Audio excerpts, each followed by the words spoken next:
What's going on, YouTube people? Thank you for coming back to the channel. In today's video, I'm going to be testing out the very popular Adeola primary tactic. Now, this tactic was actually requested by a viewer on another video, so a big thank you for the request. And remember, if you spot any tactics out there that you need testing or want testing, drop them in the comments section down below, and I'll try my very best to get through as many of them as I can. Right then, in today's video, I'm going to be breaking this tactic down for you to have a look at before I show you how it will get on with the 3 teams that I've selected to test it with. But before I get into it, I need to ask you for a small favour. You see, on YouTube, just a few clicks go a long way. So please smash the like button and subscribe to the channel for more Football Manager content.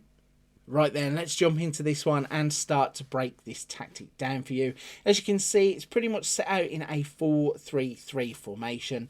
So let's show you what you're going to have in terms of your players and their instructions. Starting at the back, you will have a sweeper keeper who is set to support.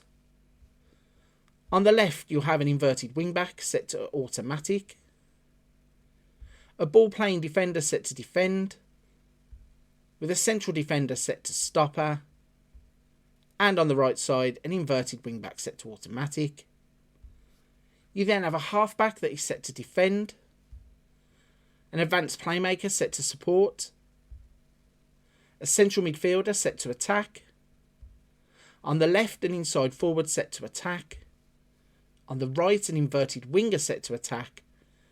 And at the top of the pitch, a complete forward set to attack.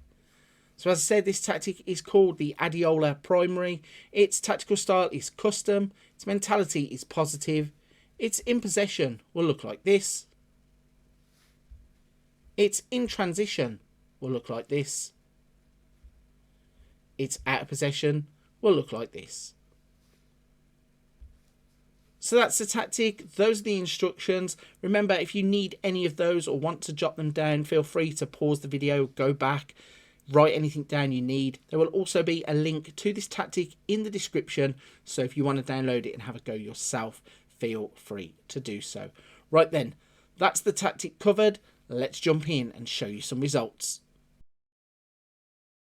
Okay, so the eagle-eyed of you out there will have noticed that I use Brighton for the introduction to the tactic screens, and Brighton are indeed the first club that I've tested the tactic with. Looking just at the competition's overview, you can see that they have not done very well in the Premier League. In terms of the Europa League, they were knocked out of that, finishing 3rd in their group with 9 points. However, that did put them into the Conference League, where they would finish runners-up. In the English FA Cup, they were knocked out in the 4th round by Manchester City, and they were knocked out in the 3rd round by Crystal Palace in the Carabao Cup. I'll quickly show you that Conference League final. We can see they got all the way through to the final to face off against Atalanta, where they lost 1-0. If we break down the Premier League in a bit more detail, we can see that they actually finished in 16th place in the league. They played 38, only winning 10, drawing 7, losing 21, had a minus 24 goal difference and 37 points on the board. If we go into a few of the team's stats, in terms of the overviews, you can see that they finished 5th in terms of shots on target ratio percentage, most goals not inside the top 8, cross completion percentage 8th place with 16%, headers won ratio not inside the top 8, best pass completion don't feature there either, most possession they do feature, they're 7th with 55%, full fouls made they don't feature inside the top 8, and for the eagle-eyed of you there spotting Bristol City, I'm using the 23-24 update database. It can't predict who's going to win playoffs, so obviously in the run that I did for this sim, Bristol City went up through the playoffs, and that is the reason why they are in the Premier League. If you need some instructions on how to install these databases yourself, please check out the channel. There will be a guide that talks you through everything you need and how you can play the 23-24 season early. Continuing on to Burnley, who finished top of the tackles won ratio, and Brighton finished 3rd. Most clean sheets, Brighton not troubling that category. And in terms of fewest conceded, not troubling that category either. Jumping across the data hub, let's have a look at some stats for that. There are a few things on this page you might need to pause the video for and have a look, this overview page being one of them. But in terms of their team attacking, goals per game 1.39, non-penalty expected goals per 90 minutes 1.17, shots per game 10.61, shots on target ratio 39.7, dribbles per game 12.53, cross completion 16.67, pass completion ratio 86.21, fouls against per game 15.13. Moving on to the defending side of the game, conceded per game 2.03, expected goals against per game 2, tackles attempted per game 26.84, tackles won ratio percentage 76.57, interceptions per game 22.53, blocks per game 8.13, clearances per game 12.18, fouls made per game 11.66. Once again, if you want any more of that data, feel free to pause the video and have a little look in more depth. So Brighton, to kick us off with this tactic, didn't do fantastically. Their run to the Europa Conference League final suggests that the tactic does work. However, in the Premier League for Brighton, it was just a non-starter. For the second team, we are moving across to Germany, where we are looking at Red Bull Leipzig. We can see straight away they have finished 7th in the Bundesliga, qualifying them for the Conference League. In the Champions League, they got through to the round of 16, where they were defeated by Manchester City. And in the DFB Pokal, they made the semi-finals, where they lost to Schalke. If we break down the Bundesliga campaign in a bit more detail to see how they finished 7th, they played 34 games, they won 15, drew 8, lost 11, scored 51 goals, had a goal difference of just 8 though, and they finished on 53 points. That put them 5 points behind Wolfsburg, who qualified for the Champions League, but they finished a whopping 21 points behind Bayer Leverkusen.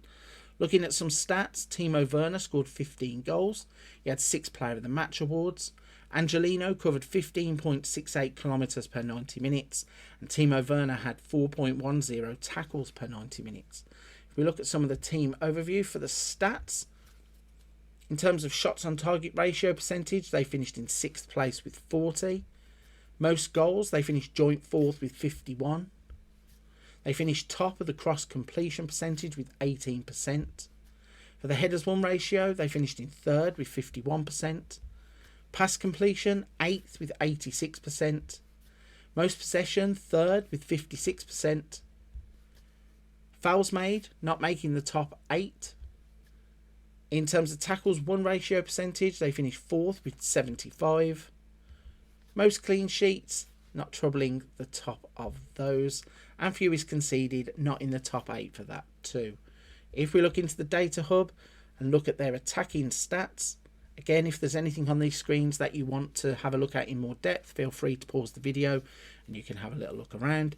But in terms of their team attacking, goals per game 1.5, non-penalty expected goals 1.63, shots per game 13.21, shots on target ratio 40.76, dribbles per game 11.41, cross completion 18.87%, pass completion 86.85%, and fouls against per game 15.62.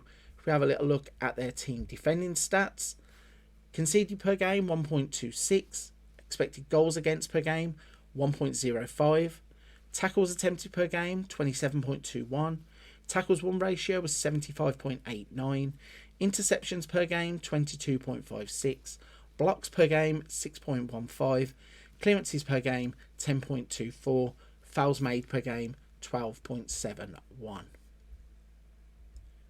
So Leipzig have finished 7th in the Bundesliga, knocked out in the Champions League by Manchester City, and they finished in the semi-finals of the DFB Pokal.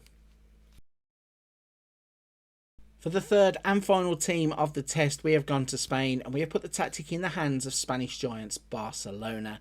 Looking at the competition's overview, we can see that they have managed to win La Liga. They got knocked out in the semi-finals by AC Milan in the Champions League. They won the UEFA Super Cup. They won the Spanish Cup, and they finished runners-up in the Spanish Super Cup. If we quickly have a little look at the UEFA Super Cup, they played against Bayern. They won 3-1. In the Spanish Cup, They got to the final and beat Real Madrid 2-1 in a Clásico. And in the Spanish Super Cup, Real Madrid beat them 2-0. But let's break down La Liga a little bit more and show you how they won the league. So they played 38 games. They won 30, drew 4, lost 4, had a goal difference of 79, and they finished on 94 points. Impressively, they finished 13 points ahead of Real Madrid, and they finished 23 points ahead of Seville. Looking at some stats, Lewandowski, 33 goals. He had an 8.17 average rating. Fati with 7.28 and Dembele with 7.28. In terms of assists, Dembele led the way with 13 and Gavi chipped in with 12. Player of the Match awards, Lewandowski with 13. Ter Stegen kept 18 clean sheets. If we go into the team overview for some stats, we find that shots on target ratio, Barcelona finished top with 44%. Most goals, top with 103. In terms of cross completion, 24%, first place.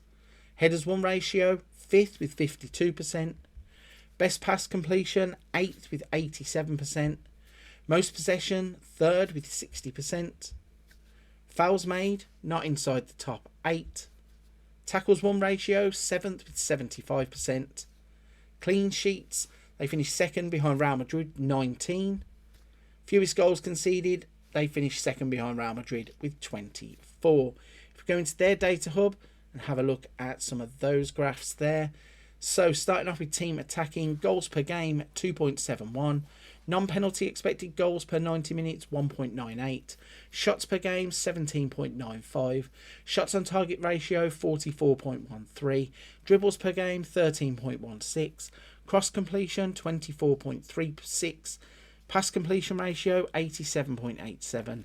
Fouls against per game, 16.45. In the defending stats, goals conceded per game, 0.63. Expected goals per game, 0.82. Tackles attempted per game, 24.26. Tackles won ratio, 75.92. Interceptions per game, 22.95.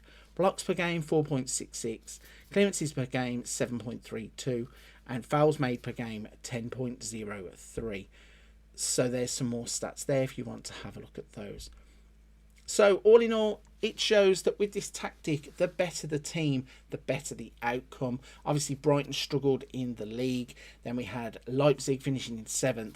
Barcelona absolutely walked La Liga. So if you're an elite team, I would recommend this tactic. If you're a team that is slightly top team, probably wouldn't recommend the tactic for you. Right then, if you're still with me at this point of the video, firstly, a big thank you. Secondly, do not forget to hit the like and subscribe button to help the channel. Cannot thank you all enough for all the support and all the help that you've shown across the past couple of months. It's been absolutely insane to watch the channel grow, and I cannot thank you all enough. Before you go, don't forget that on the channel there are other things. There are Let's Plays, Wonder Kids, hints, tips, tutorials, a little bit of something for everybody right here on the channel. But for this one, I'm going to leave it here. Big thank you for watching. I'll see you on another video very soon.